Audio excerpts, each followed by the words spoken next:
Lakehurst, New Jersey, 7:25 in the evening, May 6th, 1937. Delayed by storms, the airship Hindenburg was finally preparing to land. Passengers peered down looking for familiar faces as the ship turned for the final descent. Water ballast was released to bring her into trim. Engines were reversed from idle ahead to idle astern. Winchmen paid out handling lines to the ground crew. Tragedy is seconds away. The mystery is, was it an accident or sabotage?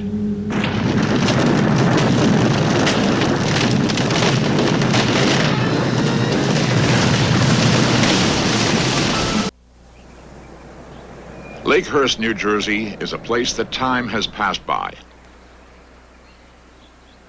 40 years ago, it was the city of the future. The nearby Naval Air Station was the East Coast terminal for dirigible transatlantic crossings. The mammoth hangar strained to accommodate these giants of the air. Airship travel had become a reality. Germany was the starting point for most of these lighter-than-air voyages due to the engineering dominance of the company founded by Count Ferdinand von Zeppelin.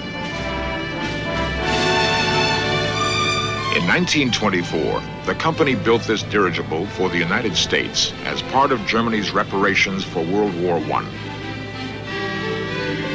Named the Los Angeles, she was piloted to Lakehurst by Hugo Eckener, the foremost authority on commercial airships and head of the Zeppelin Company.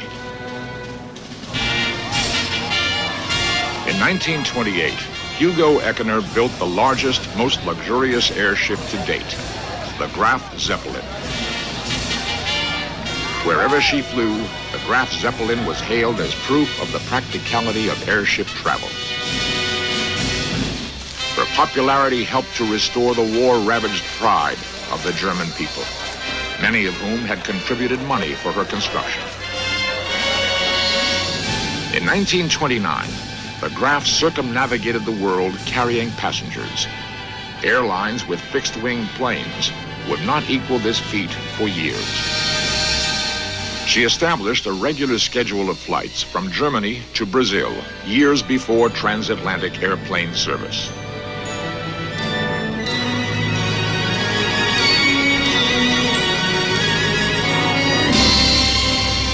Ocean liners were the only competition in the Atlantic.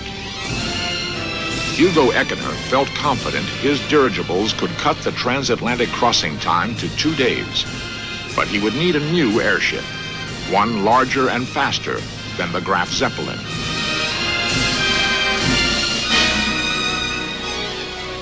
By late 1934, a new dirigible was under construction. She would be the largest airship ever built, the largest object ever put into the sky. She would be called the Hindenburg. 147 feet high and 1/6 of a mile long, she was so massive that a special hangar had to be constructed to house her. The control car would be separated from the passenger accommodations, which would be contained in the underside of the hull. 70 air travelers could be pampered by a 40-man crew as never before. The metal framework would surround 16 huge gas bags. 7 million cubic feet of lighter-than-air gas would give the Hindenburg buoyancy. Unlike other German Zeppelins, which were filled with explosive hydrogen, Hugo Eckener had designed the Hindenburg to be filled with helium, a gas so safe it would actually smother fire. The United States was the primary source of this rare natural gas and was at first willing to sell it to the Zeppelin Company. Alles, was ihr seid, seid ihr doch nicht. Adolf Hitler's rise to power complicated the negotiations.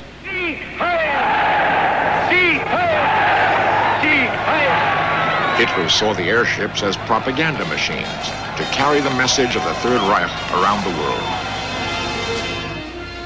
The increasing militancy of the Nazi government caused the United States to have second thoughts about selling its helium to a German company, fearing it would be used in dirigibles fitted for war. A disappointed Eckener had no choice. If he wanted the Hindenburg to fly, she had to be inflated with flammable hydrogen. In early March 1936, the Hindenburg was ready. Accompanied by the Graf Zeppelin, the Hindenburg set out on a 3-day propaganda flight.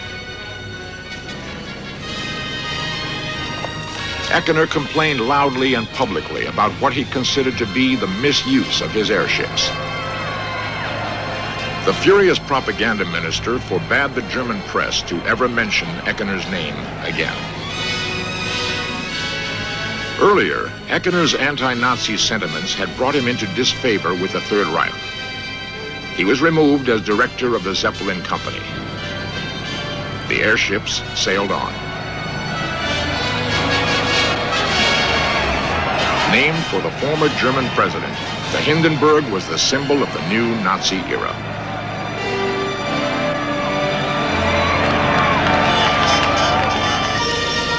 The 1936 Olympics were to be a showcase for the master race.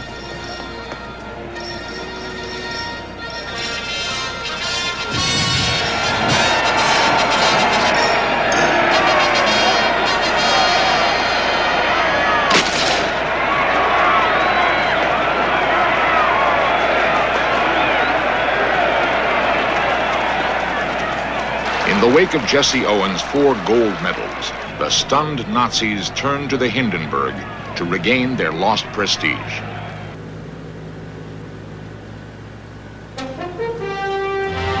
In 1936, the Hindenburg made 10 flights from Germany to the United States. Almost every crossing set a new transatlantic speed record.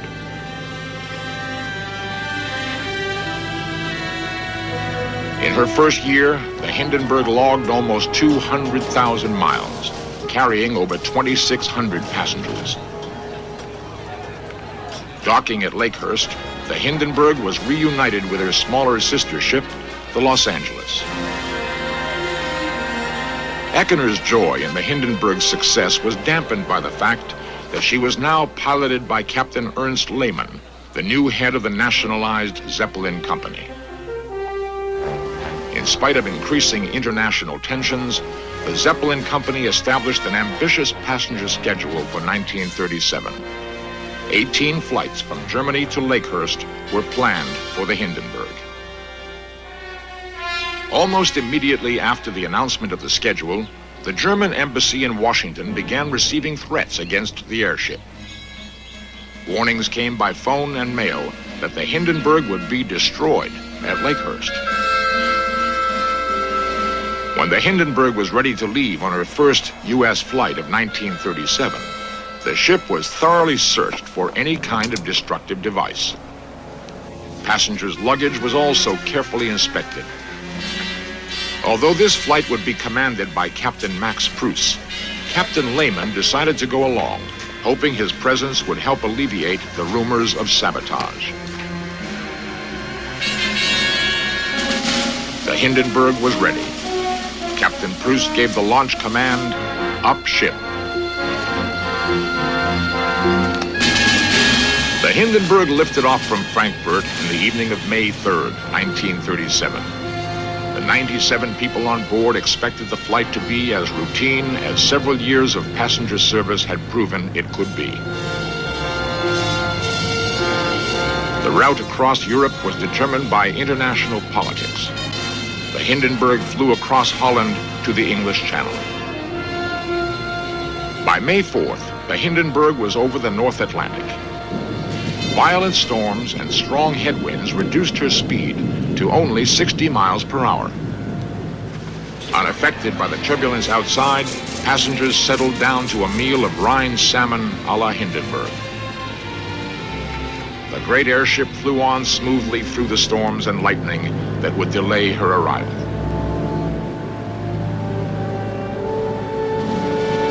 In the afternoon of May 5th, the cloud cover broke long enough for passengers to catch a glimpse of North America, the southern tip of Newfoundland.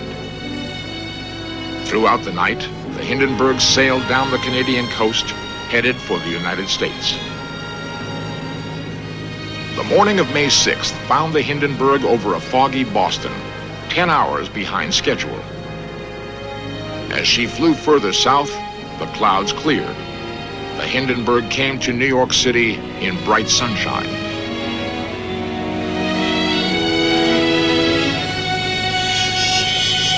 As the Hindenburg left New York, Lakehurst radioed that a weather front was moving into the New Jersey area. The Hindenburg reached Lakehurst at 4 in the afternoon, but gusty winds and rain made an immediate landing impossible. She turned east, back out to sea, to ride out the storm over the New Jersey coast. She would have to wait 3 more hours before reaching her final resting place.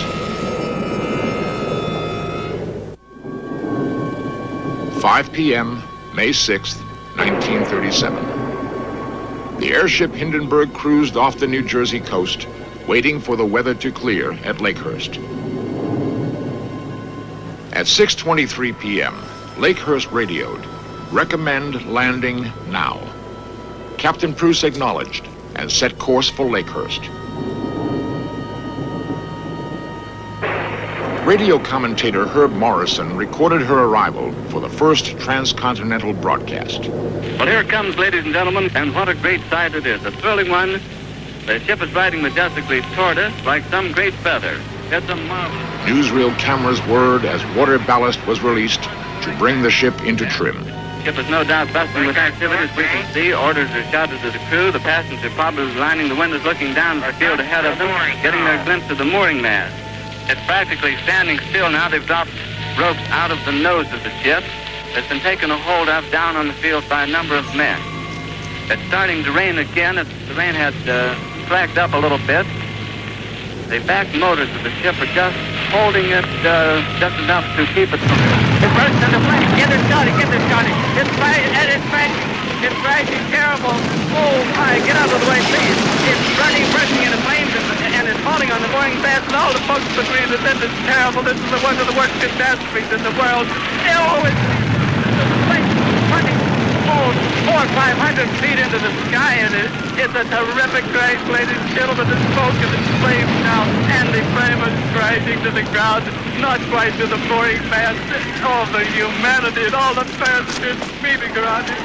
I told him I can't talk to people. His friends are on there. I can't talk, ladies and gentlemen. Honest, it's just laying down fast with smoking wreckage. And everybody can't hardly breathe and talk and screaming. Lady, I'm sorry. Honestly, I can hardly breathe. I'm going to step inside where I cannot see it. Charlie, that's terrible. Listen, folks, I'm going to have to stop for a minute because I've lost the voice. This is the worst thing I've ever witnessed.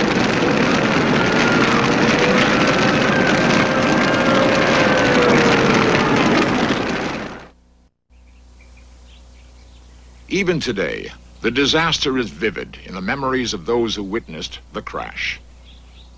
A member of the ground crew was directly beneath the Hindenburg when she exploded. Lawrence Thomas. My job was to have what they call a spider line.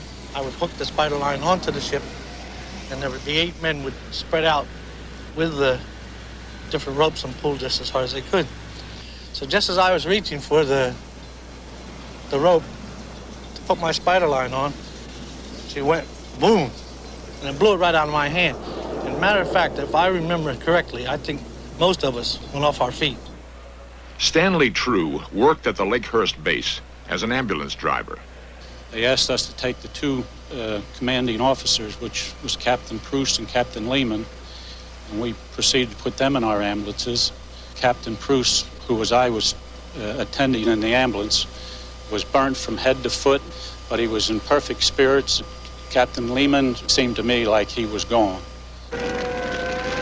Miraculously, 62 people on board the Hindenburg escaped from the flames. The death toll was 36. 13 passengers, 22 crew members, and 1 groundsman.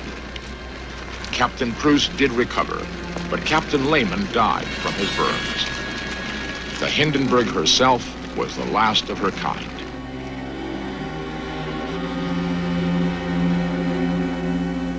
The 13 passengers killed in the Hindenburg crash were the only passenger fatalities in the Zeppelin Company's 30-year history. The reason for the fire that consumed the great airship was obvious: the 7 million cubic feet of volatile hydrogen gas contained in the hull. The reason why the fire started has been a source of controversy to this day. Was it accident or sabotage? One man has spent a lifetime sifting the evidence. World authority on airships and author of numerous books on the subject, Dr. Douglas Robinson. I've never been satisfied that the ship was sabotaged. I don't think there's been adequate proof of a plot to do so. I believe that there was an accidental ignition of leaking hydrogen.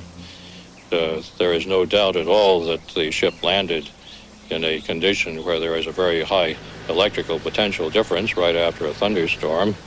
After she dropped her landing ropes, she was discharging electricity, static electricity, into the atmosphere. The other question, of course, is there is obviously free hydrogen that was ignited by the brush discharge. How was there free hydrogen present? And there's quite a number of arguments about that, and there's certainly no agreement. How could hydrogen have escaped from the gas-tight bags? How could it have ignited? Theories were debated immediately after the disaster at a board of inquiry convened by the U.S. Department of Commerce. Germany sent an official commission headed by Hugo Eckener.